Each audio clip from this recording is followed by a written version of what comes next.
Hi, my name is Dylan Gardy. I'm a master's student in applied science at Carleton University, and in this video I'm going to be demonstrating the compact thermal energy storage lab that I developed with my colleague Alexander Hayes for the course SREE 4001. Compact thermal energy storage technologies refer to those that offer a higher energy storage density that can be stored in more conventional methods such as sensible heat. And this allows us to store equivalent amounts of energy in much smaller volumes.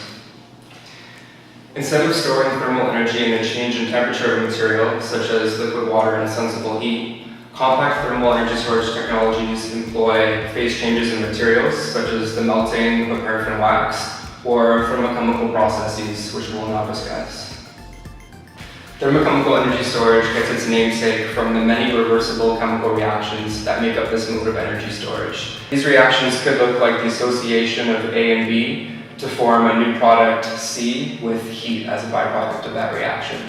In this lab, we will be focusing on physical absorption, which I should point out is not actually a chemical reaction, but is classified in the literature under the thermochemical process. During physical absorption, water molecules in the free phase find thermodynamic stability on the surface of the solid absorbent as a result of van der Waals interactions and electrostatic forces between the two phases.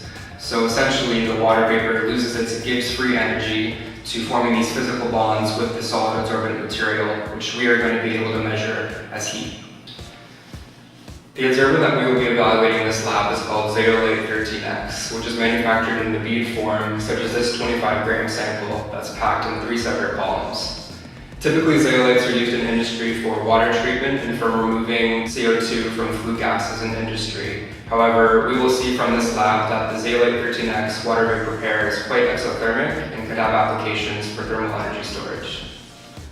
For an energy storage application, physical absorption occurs for the discharge of the system, which releases an amount of heat that's proportional to how much water is absorbed. This is referred to as the heat of absorption. The heat of absorption for this material is 1,800 British thermal units per pound mass of water absorbed, and it is this heat that can be used for providing domestic hot water and space heating for Canadian homes.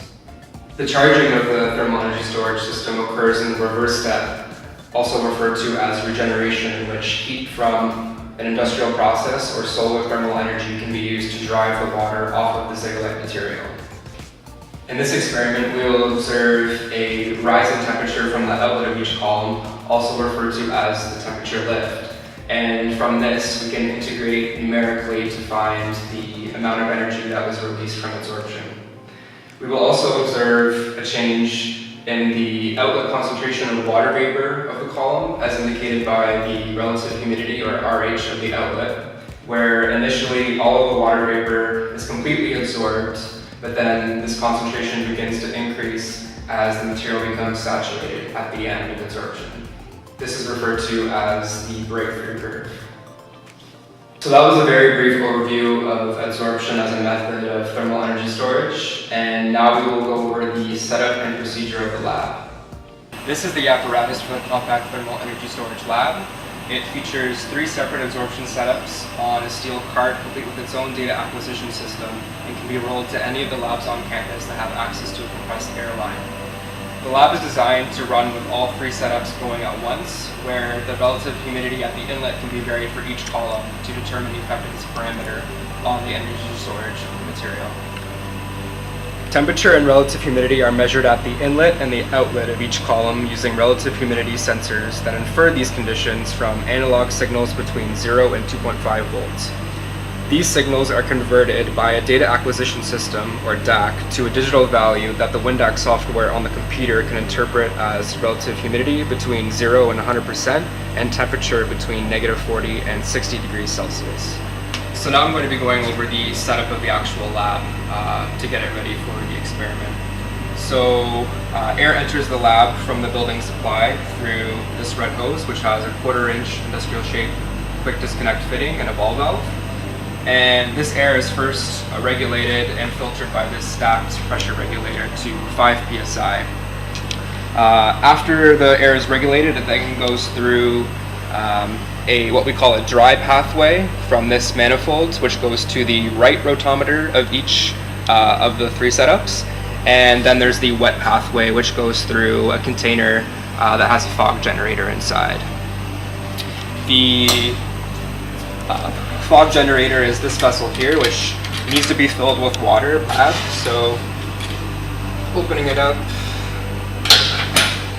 you can see there's enough water to just cover the foggers by about a centimeter, and when I plug them in, or at least one of them in right now, it produces cool mist, which we can assume is about 100% relative humidity.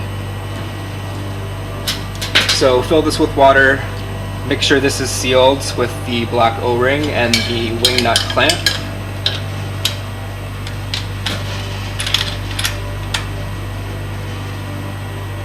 And connect the hose, which is again a quick disconnect fitting from the airline to the vessel.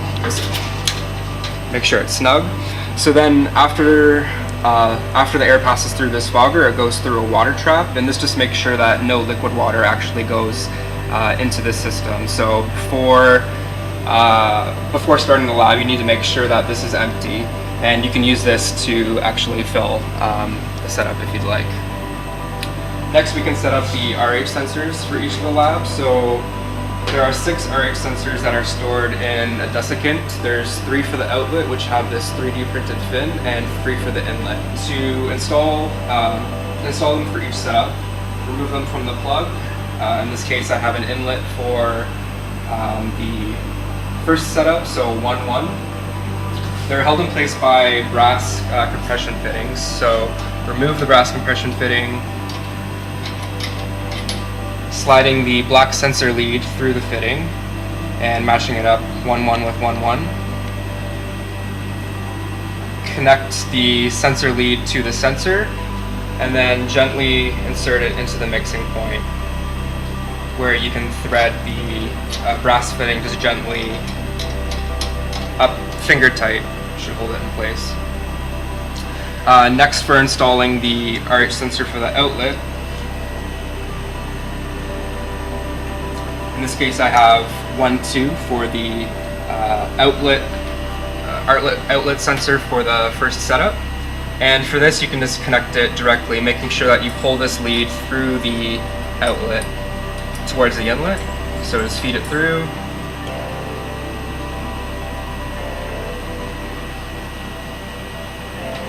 And then you can just tuck that inside the outlet. Once we have stored the absorption column, we will then push the sensor through so that it's flush with the mesh of the outlet of the bed. And then you have to repeat this for the second and third setups.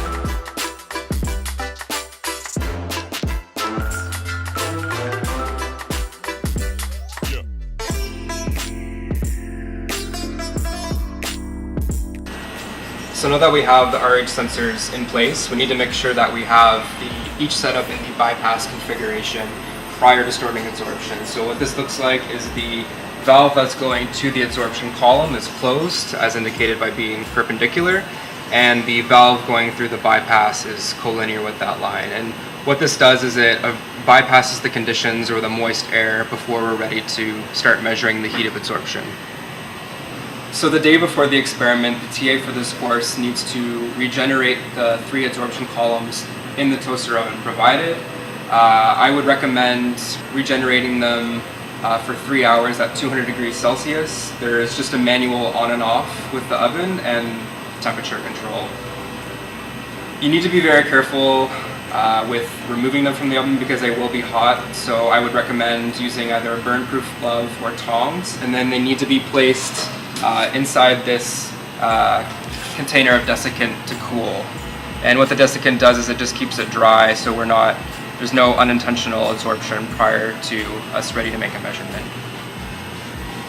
So Martha Stewart TV Magic, these have already been regenerated, and I'm going to go over the procedure for installing them.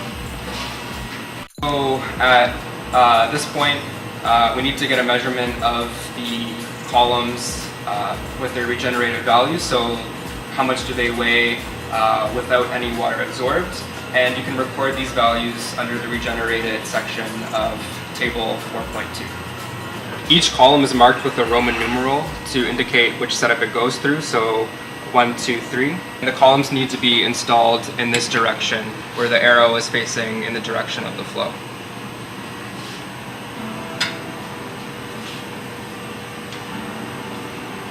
Okay.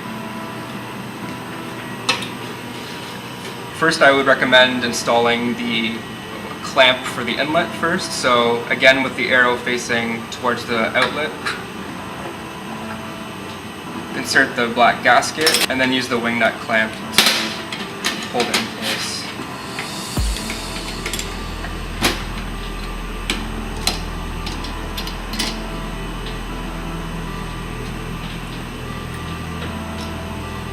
And then for the outlet, there's an outlet gasket.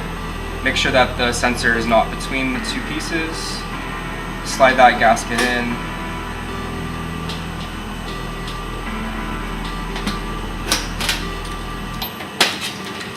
And finish it with the wing nut clamp. So to complete the one setup, we just then need to slide the RH sensor towards the back of the column so that it's just flush with the mesh inside.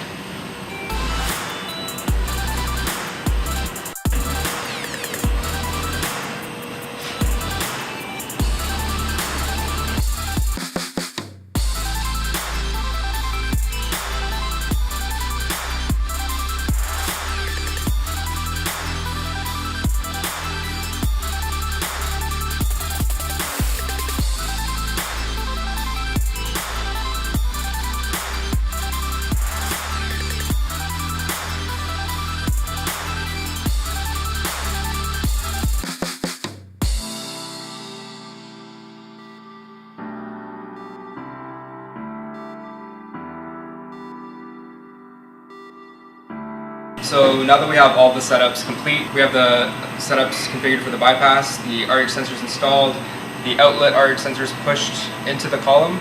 We're now ready to give the apparatus some air. So to do that, you take the red hose that we have here with obviously the ball valve closed at first, and find the pressurized tap, making sure that it's in. Then come over to your pressure regulator. Make sure that it's completely closed.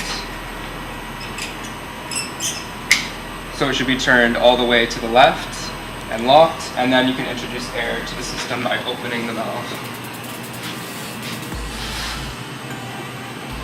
Then again, making sure that we have this hose installed in the pressure vessel. Open up all of the rotometers, like a couple turns, to make sure that no air builds up in the system. So then we need to regulate the air from 0 to 5 psi. So pop the knob up and then slowly turn it clockwise until you can see 5 psi on the regulator. So once air is flowing nicely through the system, you should hear a very slight hiss. It should sound pretty steady. If the pressure of the regulator is a bit too high, the pressure relief valve on the container with the fog generators will activate, and you'll need to reduce the pressure of the system. So as our final step for the procedure is to plug in the fog generators, and they just have 2 adapters. So just plug in like this, and it will start generating a fog that's carried through to the left rotometer of each setup. And the goal is to have a combined flow rate where we change these mixing ratios to get the desired relative humidity at the inlet. Air is flowing through the apparatus. The physical setup is essentially complete, and now we can move on to setting up the data acquisition system. So to begin measuring the output from our RH sensors, we need to open up the program that goes with them, which is the WinDAC software. So there's an icon on the taskbar that you can just open, and this is the hardware manager for the data acquisition system. Then the actual model of the DAC will pop up saying hopefully that it's available. If not, you can close the program and retry it again. The first shot, it should open, and we want to go to Start WinDAC.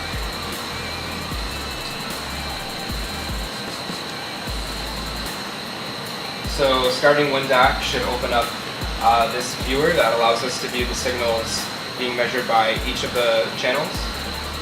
And because we're interested in getting a quick response from the channels, we want to change the sample rate that they're measuring to be quicker, so about 1 sample per second. So to do that, we need to go to Edit, Sample Rate, and you need to make sure that the value is set to 10. Then we need to make sure that the proper units are being used for each of the channels.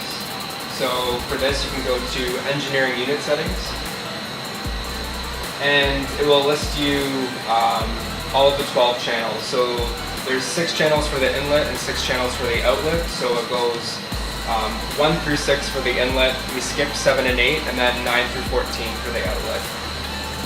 And per table 4.1, we need to make sure that each of the channels is set to voltage of 0 to 2.5 volts, and for the RH 0 to 100%, for the temperature -40 to 60. The data is sampling nicely every 10 seconds. The engineering unit settings have been set for 0 to 100% relative humidity and -40 to 60 degrees Celsius for the temperature. And again, the voltage is 0 to 2.5 volts for each of these channels. The channels appear here, so the first 6 again are for the inlet, the last 6 are for the outlet. Next, our step is to set the relative humidity at the inlet for the desired value that we wish. In this case, I'm just going to do 50% for each of the columns, but this can be left to the discretion of the TA and the students if they want to set it to values different from that. So as an example, that could be 30, 40, and 50% relative humidity. So to do that, you need to adjust the flow rate going through the rotometers, and you need to have a maximum value of the flow rate in mind. So for this experiment that I'm going to run, I'm going to keep it capped at a combined flow rate of 20 liters per minute. So the flow going through the left and the right rotometer have to equal 20 liters per minute. And you're going to have to be a bit of a human PID loop here in terms of making the adjustment, coming back to the computer to observe the change, and that's why the sample rate is so high. So we'll do that.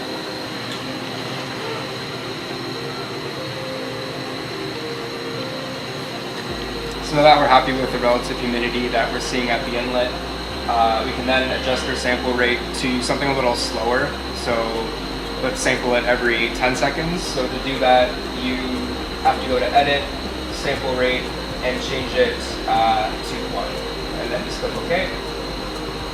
Now we're ready to read the signals from the DAC to a software called WinDAC Excel. So it's an add-in for Microsoft Excel, and that's how we're going to collect the data. Go to the data sheet, and under add-ins, you can go to this icon here and start WinDAC Excel. That will then prompt you with a couple of options. One of them that you may want to change with time in this lab is the cell that begins populating the data, starting with the tag or the name of the channel number and the maximum number of rows that you wish to populate.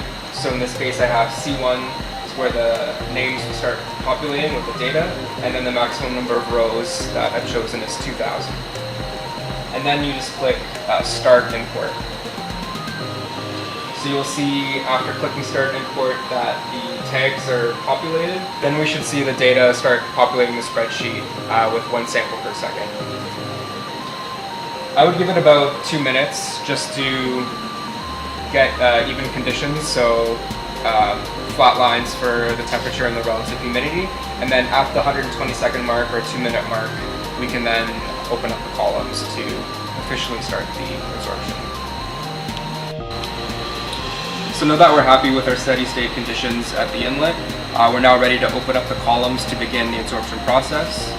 So to do this, you first need to open up the ball valve to the absorption column, followed by closing the valve to the bypass, and repeat that for each bed.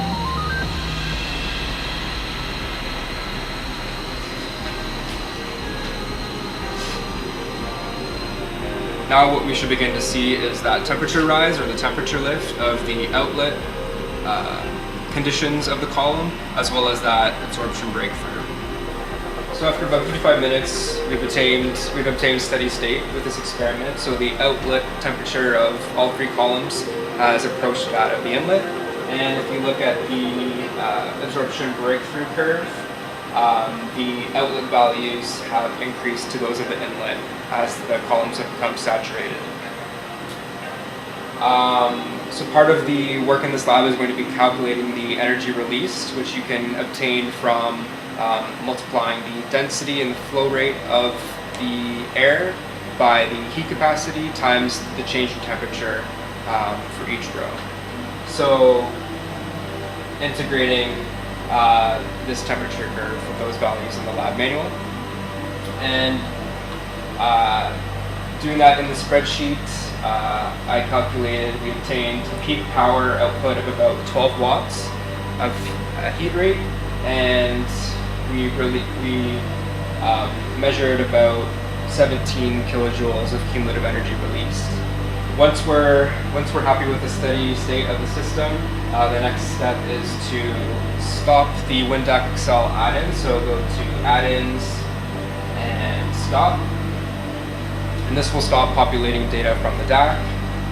Then we need to save this spreadsheet data with the date that the lab was performed. Now we're ready to take down the lab. So we've stopped the WinDAC Excel add-in, saved the spreadsheet with the day's date, and we've closed WinDAC. We've stopped the WinDAC Excel add-in, saved the spreadsheet with the day's date, and then we've shut the WinDAC software and closed the computer. The next step is to stop the air from running through the apparatus. So to do that, pop this knob up, and we want to close the pressure regulator or regulate it to 0 psi. So to do that, turn it all the way clockwise, and then push the knob down to lock it. So air should not be flowing through the apparatus anymore. We can then disconnect the air from the lab by first closing the ball valve, and then pushing the fitting in to remove it. And then we can start taking apart the beds. So we want to make sure we return to the bypass configuration with each valve. And we can then remove the sensors from each bed. So the sensors go back into the plug. Make sure that you pull the sensor all the way out, and then open this up to make sure that the sensor is not hanging out between these two pieces. Remove the gasket, and then you can remove the bed. And then pop the sensor through.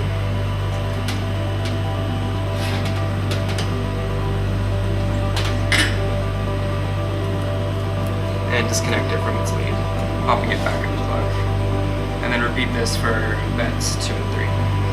So I've removed all the RH sensors and put them back in the beaker containing the desiccant.